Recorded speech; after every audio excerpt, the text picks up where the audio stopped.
Assalamualaikum warahmatullahi wabarakatuh. Untuk anak kelas 4 lihat halaman 11. Pembahasan kali ini yaitu materi tentang tokoh pendiri Nahdlatul Ulama.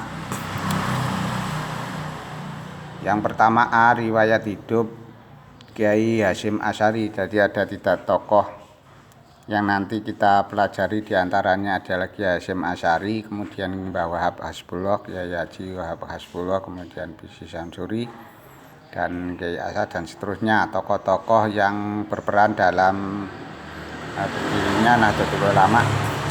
Pada halaman 11A itu Kiai Hasyim Asy'ari dilihat dari riwayat hidupnya. Di situ lihat muncul nama-nama tempat, diantaranya Timur Tambak Beras itu di Gedang, ya, Gedangan. Riwayat dari neneknya itu lihat sampai ke Kiai Utsman, kemudian dari Kiai Utsman ini dari Joko Tingkir nanti kepada Kiai Abu Salam dan seterusnya, Mbah Sikhah, ya, Kiai Abdus Salam itu ada di Tambak Beras. Kemudian dari buyutnya Mbah Sikhah ini terus menerus sampai kepada Joko Tingkir. Kemudian dilanjutkan pada lihat angka 13 tahun. Jadi umur 13 tahun itu dilihat apa saja yang dilakukan oleh Mbah Hasyim pada usia mudanya. Di antaranya adalah mondok di beberapa pesantren. Bisa dibaca sendiri beberapa pesantren. Nama-nama pesantren muncul di situ. Kemudian pada usia 21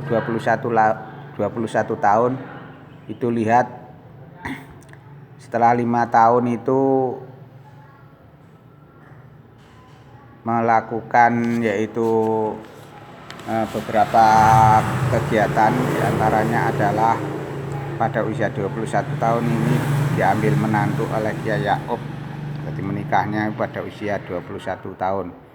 Angka Romawinya 1891 Masehi. Kemudian angka Romawi 1893 itu Nyai Khotijah itu berada di Makkatul Mukarramah dan bermukim di tanah Hijaz. Dilanjutkan pada alinea selanjutnya, lihat itu sampai di Mekah itu berburu kepada Kiai Mahmud Termas. Lihat angka Romawinya 1920 Masehi, berarti menjelang kemerdekaan. Kalau Nahdlatul Ulama kan 1926, berarti masih di Mekah. Dilanjutkan, bisa dibaca sendiri, ya, itu sampai halaman terakhirnya sampai habis, yaitu halaman, bisa dibaca halaman 12. Selanjutnya halaman 13, kedudukan Kiai Hasyim Asy'ari di kalangan ulama. Di situ lihat ada istilah Rois Akbar, jadi bergelar Syekh. Rois Akbar bergelar Syekh.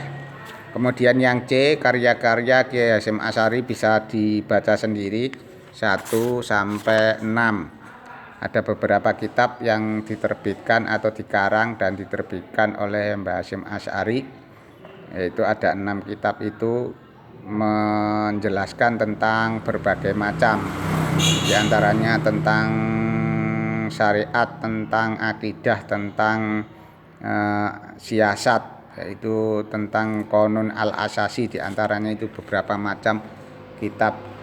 Intinya adalah ajaran yang disampaikan di kitab-kitab Mbah Wahab itu adalah Mbah Hasyim Asy'ari itu adalah tentang bagaimana orang Islam itu hidup dengan cara hablum minallah wa hablum minannas secara baik ditinjau dari beberapa ajaran-ajarannya, dari segi fikih, dari segi ubudiyah, yaitu fikih secara cara bermadhabnya mengambil beberapa kaidah-kaidah dan masalah-masalah yang dihadapi dia dalam menyampaikan ajaran itu sudah ada. Di situ ada yaitu tentang kesufian juga tentang, lihat itu Arisalah Ajami'ah, itu kitab lengkap membicarakan tentang topik seperti sunnah, bid'ah, kematian, dan hari kebangkitan dan sebagainya.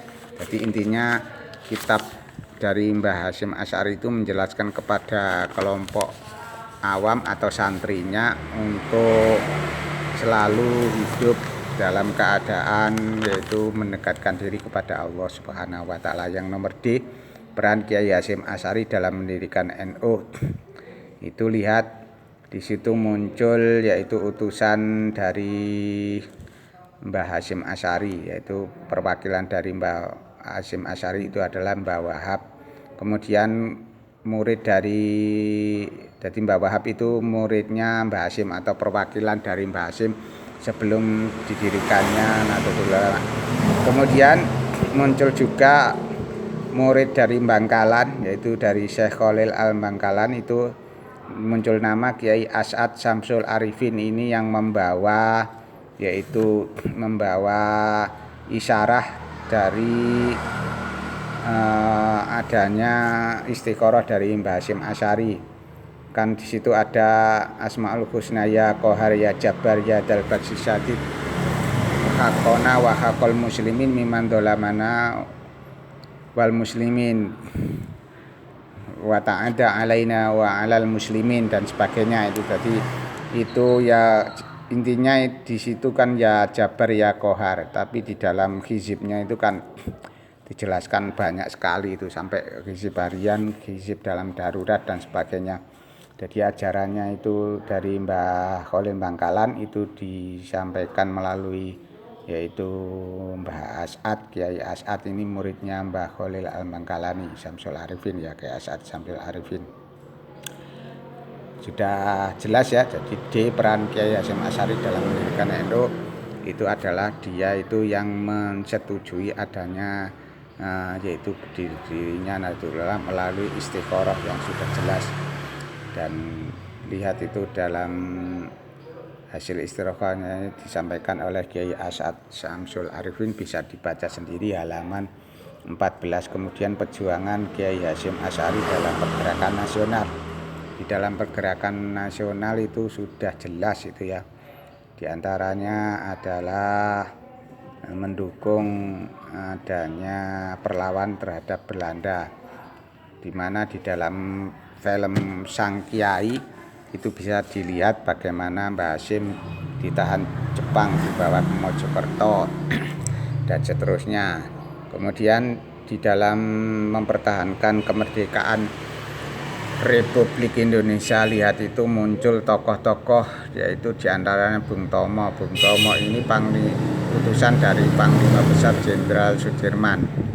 Nah, itu menyarankan, jadi Bung Tomo ini sebagai penggerak dari militer untuk kerjasama dengan Kiai Hasyim Asy'ari, sehingga Kiai Hasyim Asy'ari itu mengeluarkan fatwa yang sangat penting dalam peristiwa 10 November, yaitu dinamakan resolusi jihad. Jadi fatwanya itu mengubarkan tentang mempertahankan negara kesatuan Republik Indonesia. Jadi supaya dibaca dan dipahami, didiskusikan, yaitu tentang materi. Dan selanjutnya adalah halaman 15, 16, 17 itu tentang soal jawab yang perlu dikuasai oleh anak-anak kelas 4 dan boleh didiskusikan bersama-sama. Saya kira saya cukupkan. Nanti kita bisa mengadakan pertemuan atau kita kembali membuat rekaman untuk memperjelas kembali. Sudah ya, untuk materinya dikuasai bagi anak-anak kelas 4 dan dikerjakan soalnya. Akhirul kalam, Allahumma bidillah afwa minkum ihdinas siratal mustaqim. Assalamualaikum warahmatullahi wabarakatuh. Selamat membaca materinya, memahami dan menguasai soal jawab beserta materinya.